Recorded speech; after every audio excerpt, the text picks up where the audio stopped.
Bonjour à tous, ravi de vous retrouver pour ce nouveau numéro de Canary Play. On va débriefer bien évidemment la victoire du FC Nantes. C'était à Caen vendredi soir, 2-0. Mais tout d'abord, le premier tweet de cet après-midi, il est signé Willy Ragondin, meilleure prestation nantaise de la saison pour le moment. Ce qu'en Nantes, eh bien c'est ce qu'on va voir avec nos trois invités du jour, en commençant par saluer Nico Fradin de Radio Sun. Salut Nico. Salut Anthony. Avec également Étienne Kiss de Presse Océan qui nous fait le plaisir d'être avec nous. Salut.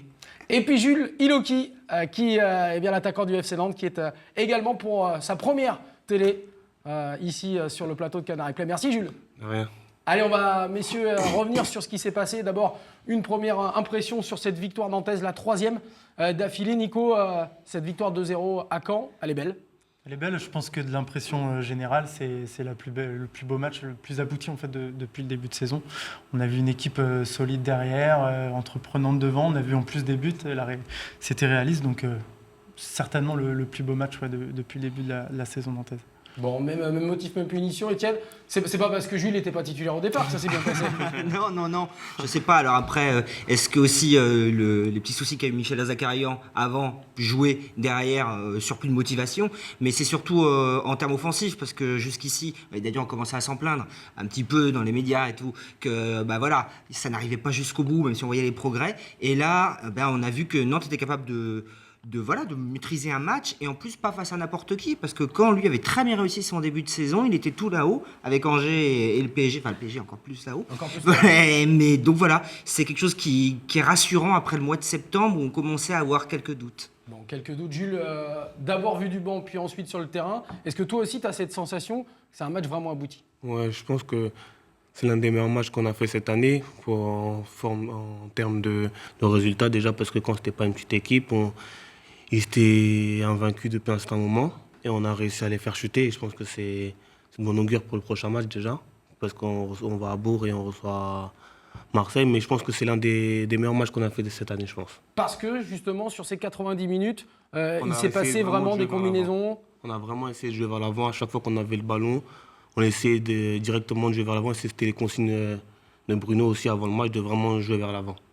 Alors Bangouris qui nous dit sur Twitter, plus belle prestation de Nantes cette saison, quel match, merci. Et les gars, justement, on va revenir sur ce qui s'est passé vendredi soir en images. Le résumé, il est signé Émilie Flau. Les 700 supporters nantais n'ont pas été déçus de leur voyage en terre normande. Dès la deuxième minute du match, Yacine Bamou a obligé le Canet Vercoutre à cette jolie parade. Caen redresse la tête et Vincent Bessa, l'ancien Canari, voit sa reprise contrée par la défense nantaise.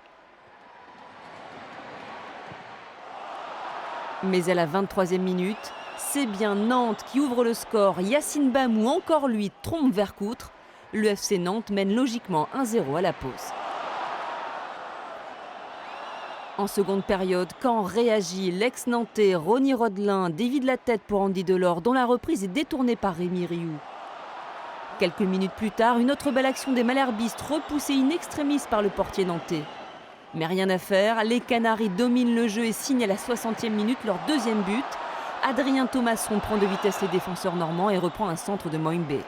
Score final 2-0, une troisième victoire consécutive pour les Canaries. Cela n'était pas arrivé depuis 2 ans. De quoi remettre sur pied le coach Michel Derzakarian, victime d'un malaise mercredi dernier. Les joueurs ont voulu lui dédier cette victoire et ont tout donné. En tout cas, ils ont fait un match très solide et solidaire. Mais le bonheur aura été de courte durée. Rupture des ligaments croisés du genou pour Valentin Rongier, qui sera absent au moins 6 mois. Et on aura l'occasion d'y revenir sur cette blessure de Valentin Rongier. On le disait avec Jules, justement, cette équipe cannaise qui était vraiment sur une belle prestation depuis 2 mois, finalement, elle n'a pas réussi à développer son jeu. C'était quoi ? C'était une équipe de contre, finalement ? Oui, je pense aussi que c'est une équipe de contre. Mais on a été solide. Je pense c'est l'un des meilleurs matchs qu'on a fait défensivement. On a été vraiment très solide, vraiment compact derrière.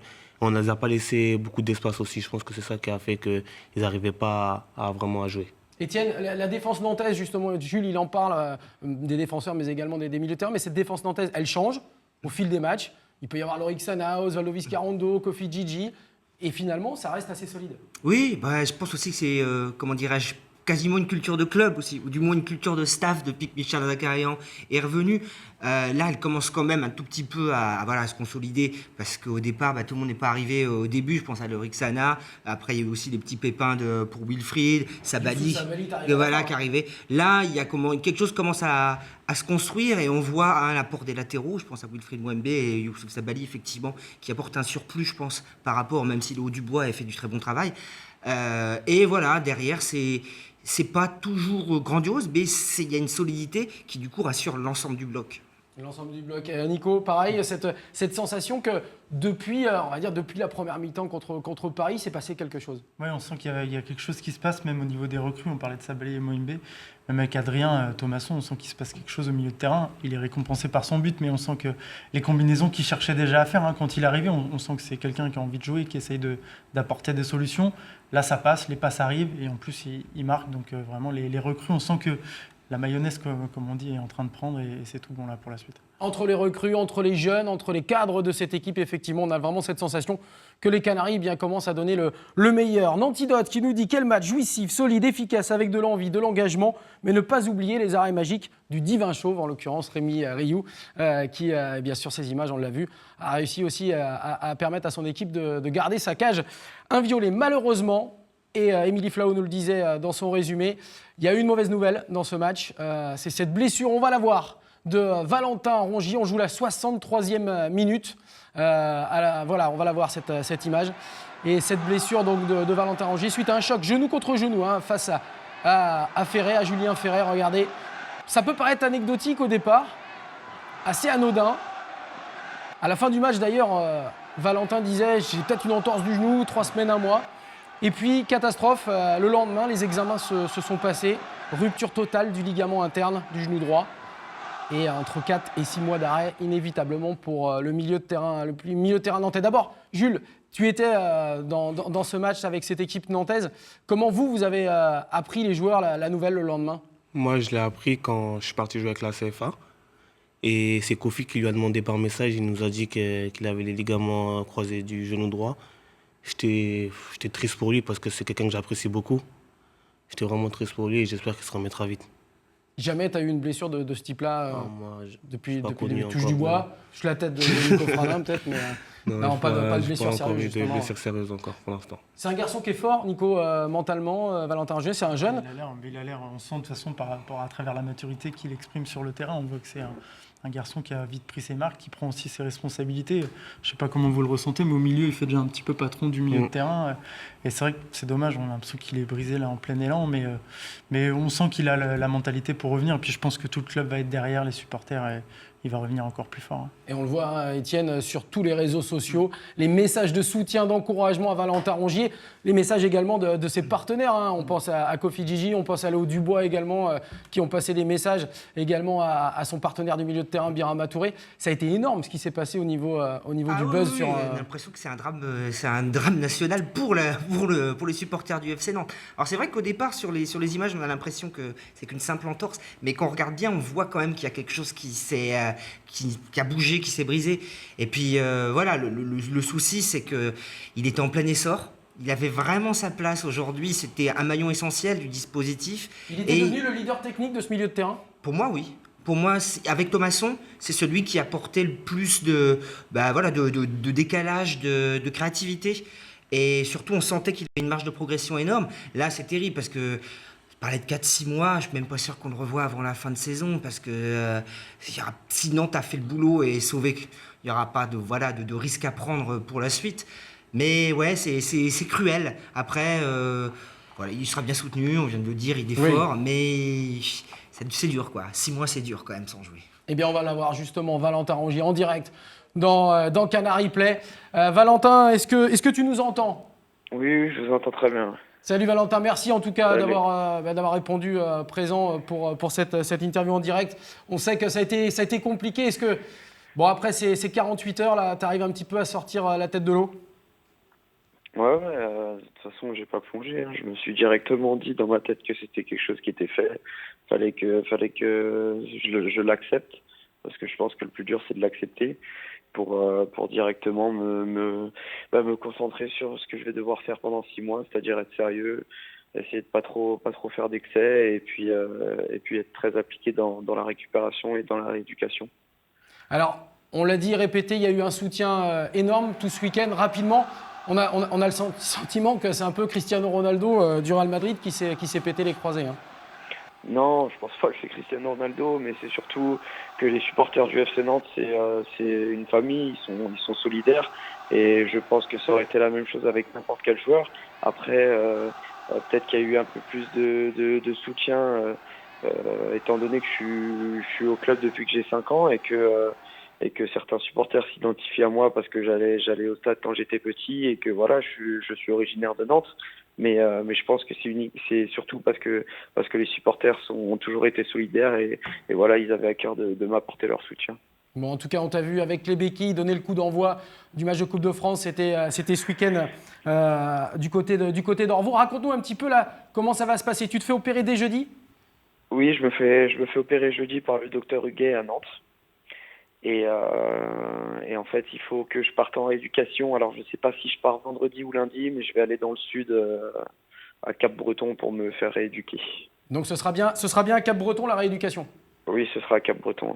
Alors, c'est vrai que tout le monde parle de 6 mois parce que c'est en règle générale la durée d'indisponibilité suite à une rupture totale du ligament lors des croisés d'un genou. Toi, dans ta tête, tu te mets 6 mois?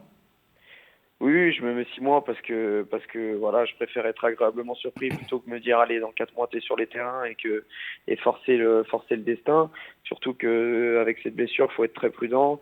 Je me suis renseigné, je sais beaucoup de choses maintenant sur cette blessure et je sais qu'au bout de 3-4 mois, on commence à se sentir beaucoup mieux et c'est là où il faut faire attention, où il faut pas en faire trop pour justement ne pas abîmer le genou et essayer de protéger la greffe qui a été mise en place et voilà, donc je pense que 6 mois c'est le délai minimum pour revenir sur les terrains, sûrement, mais de la meilleure façon possible. Alors, j'imagine, on l'a vu, hein, tu as pris un peu d'infos un peu partout, c'est ce que tu nous dis, notamment aussi auprès des joueurs du FC Nantes. On a vu que Joe Odell t'avait aussi un petit peu aiguillé. Est-ce que tu as d'autres personnes qui ont pu te donner des informations là-dessus? Oui, j'ai discuté avec quelques personnes dans mon entourage qui se sont fait les croisés. Après, ouais, c'est vrai que j'ai parlé avec Joe Odell, j'ai parlé aussi avec Morgan Sanson, Le joueur de Montpellier, ouais. Oui, le joueur de Montpellier qui, lui, va revenir d'ici 15 jours à la compète pour discuter un peu, voilà, c'est un joueur de mon âge.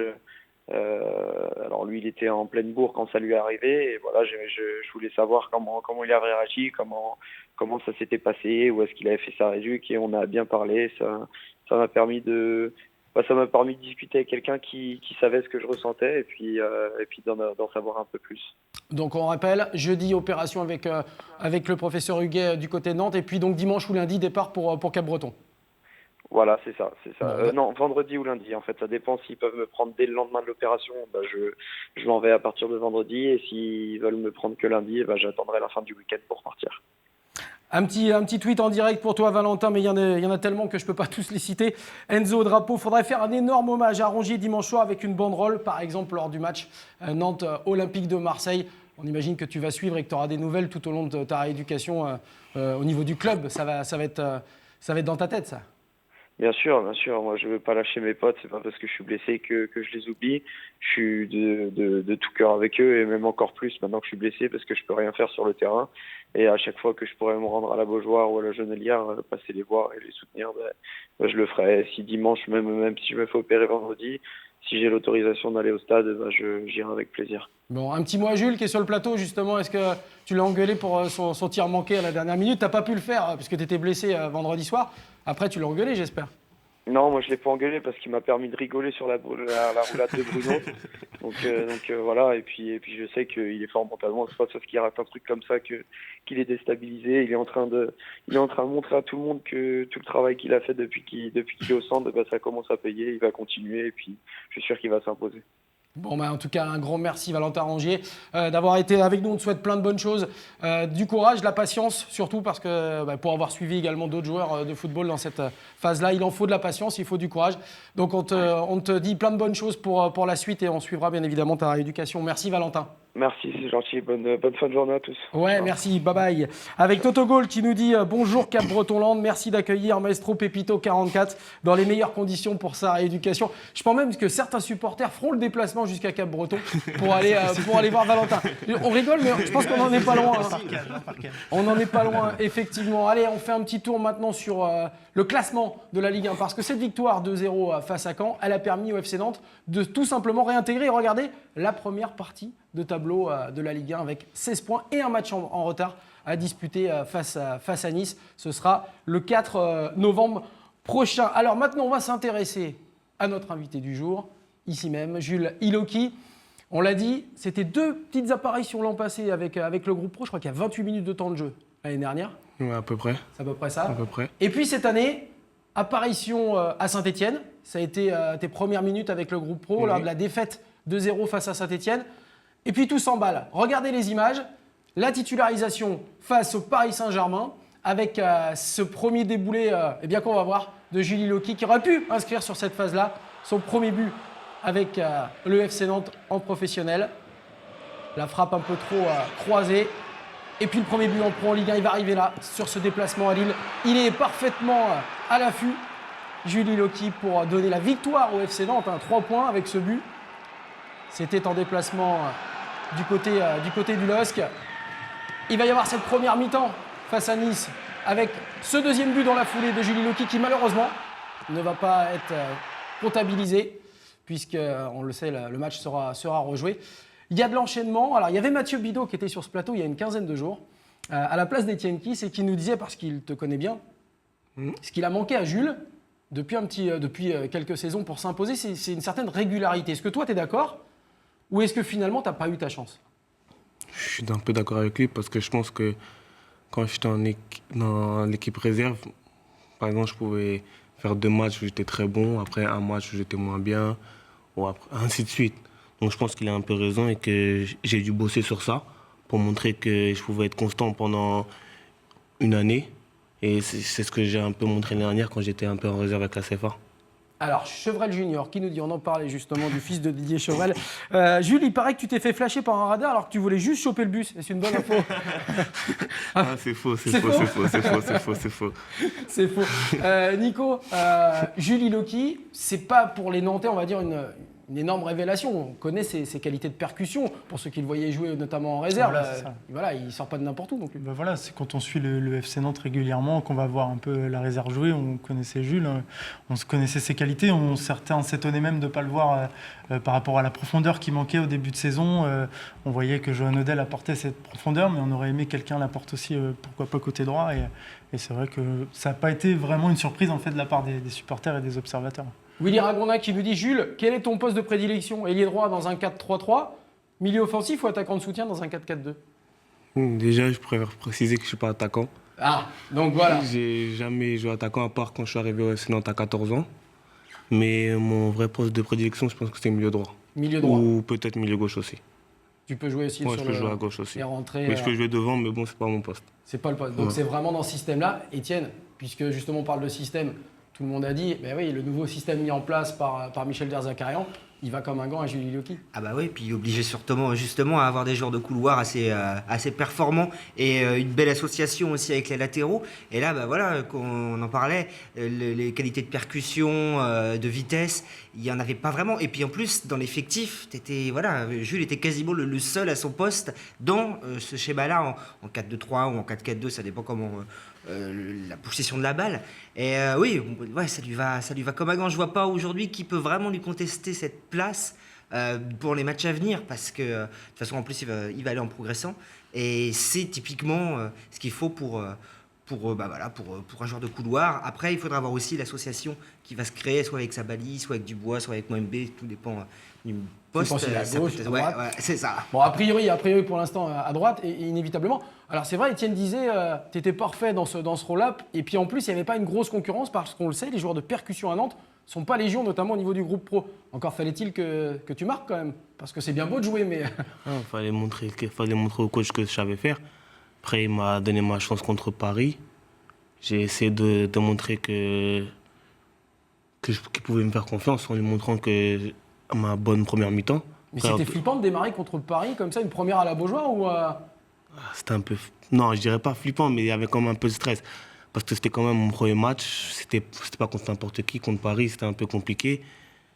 Mais bon, après, je me suis dit qu'il fallait jouer et montrer ce que je savais faire pour gagner ma place dans cette équipe. Tu as enchaîné donc Paris, puis Lille, Nice. Oui. Et puis derrière, il y a eu un petit coup de mou ou comment ça s'est passé? Non, il n'y a pas un petit coup de mou. Je pense que... Parce que tu as enchaîné les matchs, tu Oui, pas j'ai habitué enchaîné non les plus. matchs, je n'étais pas habitué. C'est après 4 matchs d'affilée. Franchement, en Ligue 1, en plus, c'est pas du tout comme la CFA, parce que la CFA, tu peux un peu te reposer. Mais non, là, c'était vraiment compliqué.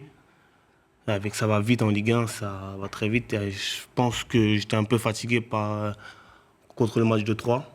Je pense que le coach, il a vu. La répétition des efforts, Ouais, parce que le coach, il demande aussi des efforts il demande défensifs. des efforts défensifs, il ne faut pas prendre de but. Il faut vraiment bien défendre, pas prendre de but, et c'était un peu compliqué. Alors, il y a Clément Delaunay qui nous demandait, c'est plus simple, Jules, de se montrer dans une équipe de jeunes joueurs comme Rongier et Dubois que dans l'effectif de l'an dernier? C'est plus simple, je trouve, parce qu'on est une bande de copains. On a tous été formés ensemble, on a nos automatismes aussi. Valentin, en CFA, j'ai joué avec lui, avec d'autres joueurs aussi. Donc je pense que c'est plus simple. C'est plus simple, effectivement, de s'intégrer, les gars également, pour Jules, dans une équipe qui a une moyenne d'âge autour de l'âge de Jules, 23-24 ans. Ouais, comme il disait, je pense que c'est ça, quand on est avec des joueurs de son âge, des gars qu'on connaît très bien, forcément, il y a les gars qui sont dans le vestiaire à côté de soi, on les connaît, et je pense que pour l'intégration, puis en plus, je ne sais pas si peut-être aussi le départ de Serge Gagpé a peut-être permis aussi le fait qu'il soit tout seul en fait sur le côté droit, quoi, et qu'il puisse jouer et s'intégrer facilement. Oui, c'est cette opportunité-là aussi. Béton Julien qui nous demande, Jules, as-tu eu peur d'avoir jamais ta chance en équipe première au FC Nantes? Non, j'ai pas eu peur, parce que je me suis dit qu'à force de travail, je pense qu'un jour, le coach fera appel à moi, et à ce moment-là, il faudra répondre présent. Donc je me suis toujours dit... Jamais vraiment d'appréhension. Bon, on le sait, messieurs, Jules Iloki est en fin de contrat en juin prochain. Comme certains joueurs, on pense notamment à Lucado, à Rémi Gomis, également à Osvaldo Vizcarrondo et j'en passe. C'est quoi? La question, elle est là. Enzo Drapeau qui nous l'a dit. Jules, tu comptes prolonger au FC Nantes en fin de saison ou pas? On verra bien. C'est quoi, on verra bien. D'abord, ton désir. Mon désir, moi, ce serait de rester à Nantes. Forcément, c'est mon club formateur, c'est là où j'ai tout connu, c'est là où j'ai vécu les plus belles années de ma vie, où j'ai rencontré des personnes formidables. Donc mon désir, c'est de rester au FC Nantes. Après, on ne sait pas de quoi le foot est fait. On verra bien, on est en discussion et on verra bien comment ça va se passer dans les prochains mois. Ah, on rappelle, au mois de janvier, tu es libre. Oui, je sais. En mois de janvier, tu es libre de signer où tu veux. Donc je pense que les dirigeants nantais, ils ont peut-être intérêt à se précipiter un peu, non? Toi, t'es pas dans l'urgence? Non, je ne suis pas dans l'urgence. Parce que c'est pas comme si j'avais fait 100 matchs de Ligue 1. C'est juste... J'ai contre Caen, c'est mon 4e match de Ligue 1 cette année. Je pense que je dois encore prouver certaines choses. Donc je préfère pas me prendre la tête par rapport à ça et continuer à faire ce que j'ai à faire sur le terrain. Étienne, on voit, il y a un THFCM qui nous dit Nkoudou, Verretou en difficulté dans leur club, parti trop tôt du nid, point d'interrogation. Quelle est la stratégie de Jules Iloki pour sa carrière? Effectivement, ça peut faire réfléchir aussi. Oui, c'est ça. Après, c'est ça, c'est qu'il y a des précédents à la fois pour le club qui avait trop tardé à faire signer certains joueurs en janvier qui sont partis libres. Et puis il y a d'autres précédents. Je pense aussi à Raspantino qui a un peu disparu de la circulation parce que lui aussi se retrouvait à peu près dans cette même configuration, à pouvoir signer ailleurs en janvier. Voilà, après, j'ai pas de conseil à donner à Jules, j'aimerais bien qu'il reste. Il a un agent qui est d'ailleurs le même que celui de Georges-Kévin Nkoudou, je crois. Oui. Voilà. Ouais, donc on verra ce qui va se passer. Georges-Kévin est parti. Tout le monde espère que Jules va rester. Enfin, du moins au niveau des supporters et des journalistes, ça, je le sais. Ouais, c'est clair, mais de toute façon, qui on met à droite en plus sinon? On fait comment à mot de recruter quelqu'un? Mais même, en plus, on pourrait recruter en gardant Jules, de toute façon, puisqu'il faut, pourquoi pas étoffer ce côté droit. Mais non, je pense que personne ne veut le voir partir, pas tout de suite en tout cas. CodeTN qui nous dit quel plaisir d'avoir enfin retrouvé un mec, en l'occurrence Jules Iloki, qui provoque avec réussite la défense adverse. Jules, à tout pour faire carrière au FC Nantes. Voilà, le message en tout cas il est passé, tout le monde a bien l'intention de te voir re-signer au FC Nantes. On verra ça dans les semaines à venir. Béton Julien qui nous dit Jules, grâce à toi et ton raté, Bruno sera dans le casting de Danse avec les stars pour l'an prochain. Alors, on joue la 90e minute, Jules, il est mort de rire déjà. C'est bien parce qu'en plus, il a raté l'occasion, mais au moins, ça fait rire certains. On va regarder ce qui s'est passé lors de cette 90e minute. C'était lors de Caen-Nantes, avec des Nantais qui menaient 2-0. Il y a un centre, c'est d'Adrien Thomasson, me semble-t-il, pour Julie Loki. Emiliano Sala, pardon. Effectivement, avec cette reprise de Julie Loki qui rase le montant gauche. Et puis là, la galipette de Bruno Baron-Kelly. Jules, lui, qui est resté sur son raté. Et Bruno Baron-Kelly qui nous fait une roulade. Mais alors, personne n'a compris au départ pourquoi. En tout cas, il est agile, il est souple. C'est clair, là, il peut même faire de la gym encore. Il est parfait, mais cette roulade, on lui met un 10 facilement, quoi.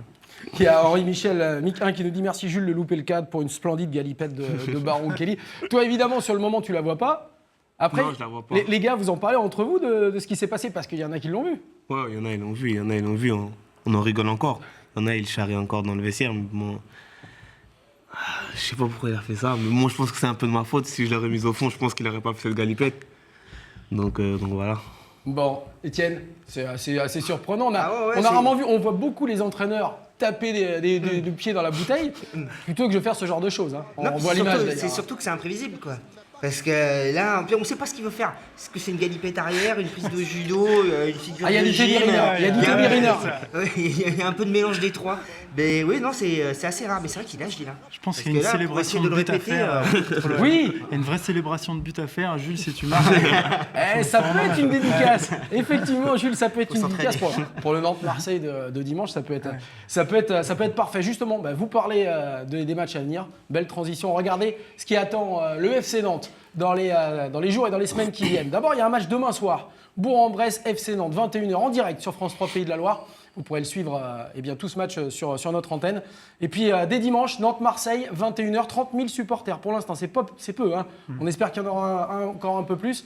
Nice-Nantes, le match en retard, ça sera le 4 novembre à 18h30. Et là, on regarde évidemment Julie Loki pour qu'il nous remette un but, voire deux, du côté de la Côte d'Azur. Et puis Montpellier-Nantes, ça sera le 7 novembre. Que de déplacements, ça va être compliqué. Mais Nantes est dans une belle série, Jules. Oui, c'est une très bonne série. J'espère qu'on va continuer ainsi. Et bon, voilà. Bon, Bourg-en-Bresse demain soir. Oui. Tu dois être titulaire, d'après nos infos. C'est vraiment le match piège par excellence. Il y a une stat, d'Ibanero qui nous dit sur Twitter, les Nantais ont joué 4 fois par les années passées contre une division inférieure en Coupe de la Ligue, 100% de défaite. C'est la stat qui tue. Hein. Ouais, mais bon, les stats, ça veut rien dire. Ce qui se passe sur le terrain, ce serait sur le terrain. Je pense qu'on a nos qualités, ils ont leurs qualités. Je pense qu'on va tout faire pour gagner ce match-là, pour se qualifier pour le prochain tour. Ça reste vraiment un objectif, cette Oui, Coupe de la Ligue. Je pense que c'est un objectif. Le coach nous le montre suffisamment pour comprendre que c'est un objectif chaque année. Chaque année. Le fait d'aller jouer à Bourg-en-Bresse, Étienne, c'est l'opportunité pour Nantes, même si Bourg-en-Bresse est 4e de Ligue 2, c'est une équipe qui monte de nationale.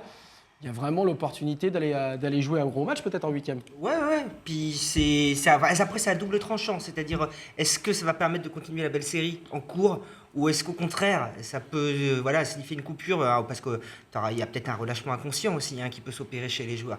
Mais oui, après, ça peut être l'occasion effectivement d'un 8e, surtout que là, c'est au 8e, les équipes qualifiées en Ligue Europa et en Ligue des Champions rentrent. Donc pourquoi pas avoir de nouveau un Nantes PSG ou un Nantes Saint-Etienne. Ça serait pas mal. Oui, ça serait sympa.